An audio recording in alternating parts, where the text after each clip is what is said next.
మహానాడులో సీఎం చంద్రబాబు మాట్లాడుతున్నారు. లైవ్ ద్వారా చూద్దాం. Irrigation calendar ప్రకటించాం. 36 ప్రాజెక్టులు ఎప్పుడు పూర్తి చేస్తామో డేట్ వారీగా ప్రకటించాం. రాష్ట్రానికి జీవనాడి పోలవరం విధ్వంస పాలకులు దాన్ని నాశనం చేశారు. డయాఫామ్ వాల్ పూర్తిగా విధ్వంసం చేశారు. నాడు నిర్లక్ష్యం వల్ల కూలిన డయాఫామ్ స్థానంలో కొత్తది నిర్మించాం. ఆ రోజు 440 కోట్లు అదనంగా 1000 కోట్ల రూపాయలు ఖర్చు పెట్టాం. రాష్ట్ర ప్రజలందరికీ విజ్ఞప్తి చేస్తున్నా, పుష్కరాల కంటే ముందు ఆంధ్రప్రదేశ్కు జీవనాడి పోలవరాన్ని పూర్తి చేసి జాతికి అంకితం చేస్తాం. కుప్పానికి నీళ్లని సినిమా సిట్టింగులు పెట్టి వీళ్ళు హెలికాప్టర్ ఎక్కంగానే అక్కడ నీళ్లు ఎండిపోయినాయి. అదే ఈ ప్రభుత్వం 100 రోజుల్లో అందరి నీవా కాలువ వెడల్పు చేసి కుప్పం వరకు నీళ్లు తీసుకుపోవడమే కాదు, చెరువులు నింపిన ఘనత ఈ ప్రభుత్వానిదని చెప్పి కూడా నేను మీకు తెలియజేస్తున్నా. ఇంకొక పక్క నేనే ఫౌండేషన్ వేశాను. వెలుగొండ దగ్గర 2500 నుంచి 3000 కోట్ల రూపాయలు పెండింగ్ ఉన్నాయి. ఇంకా టనల్ కూడా పూర్తి కాలేదు, ల్యాండ్ ఎక్విజిషన్ కూడా పూర్తి కాలేదు, R&R ఇవ్వలేదు, పోయి రిబ్బన్ కట్ చేసి వచ్చారు. ఈరోజు మా రామానాయుడు అక్కడే ఉండి రాత్రింబగుళ్ళు పనిచేస్తున్నాడు. నేను హామీ ఇస్తున్నా, నేను ప్రారంభించిన ప్రాజెక్టు మళ్ళీ ఆ ప్రాజెక్టును పూర్తి చేసి మార్కాపురం జిల్లాని శ్యామలం చేసే బాధ్యత ఈ ప్రభుత్వానిది. సీమలో ప్రతి చెరువు రిజర్వాయర్ నింపాం. 65% జల కళ సంతరించుకున్నాయి. ఉత్తరాంధ్ర నుంచి చిత్తూరు వరకు ప్రతి సాగునీటి ప్రాజెక్టు పూర్తి చేస్తాం. ప్రతి ఎకరాకు నీళ్లు ఇస్తాం.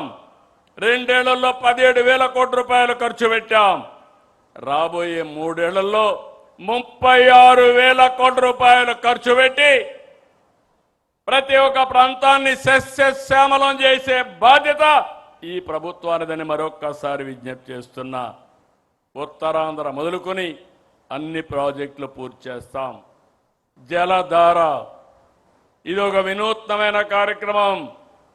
భూమిని జలాశయంగా చేసుకుని ఎక్కడికక్కడ భూగర్భ జలాలు పెంచే బాధ్యత ఈరోజు మనం తీసుకున్నాం.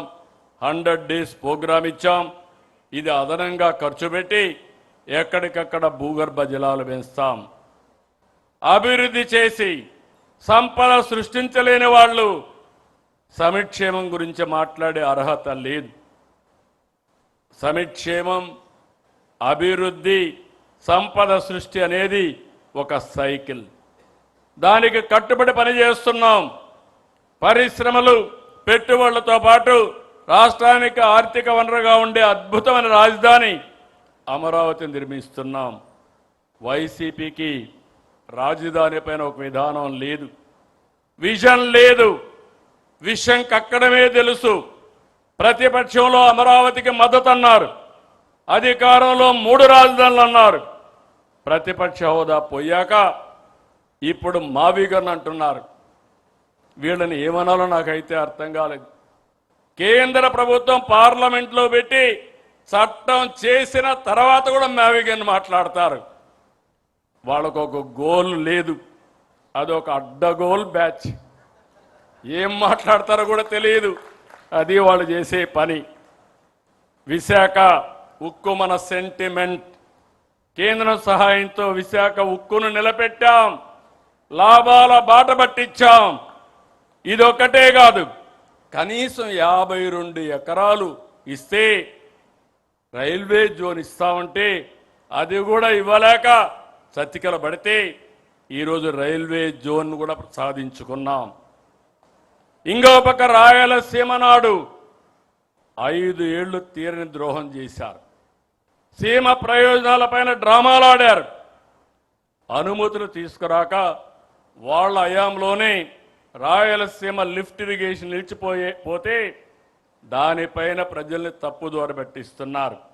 అందుకే వాళ్ళు నేను ఎప్పుడు అంటాను, అదొక బ్లఫ్ బ్యాచ్. ఎంతో పైన బ్లఫ్ చేయడం, ఫేక్ న్యూస్ ఇవ్వడం తప్ప ఏమీ చేత కాదని చెప్పి కూడా నేను మీకు తెలియజేస్తున్నా. 2 మునుపు రాష్ట్రం గుంతలమయం, ఎక్కడా తిరగలేని పరిస్థితి. ఆ రోజు ఒకే మాట చెప్పాం, పార్ట్ హోల్స్ ఫ్రీ రోడ్స్ చేస్తామని, గుంతల లేని రోడ్లు చేస్తామని నిరూపించిన ఘనత ఈ ప్రభుత్వానిది. ఇది ఒకటే కాదు,